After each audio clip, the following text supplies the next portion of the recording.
Awe nós bem na Maristela sobre a com a vacinação aqui com os grandes e que personal.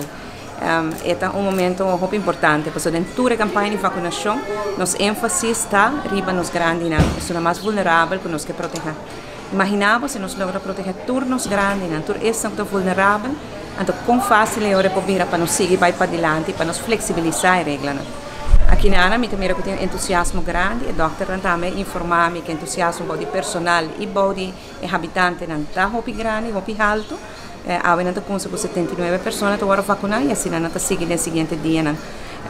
Me aproveitar também, esse é o motivo de visita de Aue, para agradecer o personal de Saba, o personal aqui na Maristela e agradecendo tudo isso que traz nos grandes.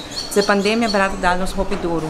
Pero aqui na Maristela, na tua casa de cuido, está caminho que risco não está mais grande e o personal está sendo de forma sublime. Então tem momento que tem uitbraak, tem momento que tem brote, pero na sala atendendo e assim por ajuda nos grandes para poder recuperar. Agradecida e sinceramente me tive um respeito enorme para nós.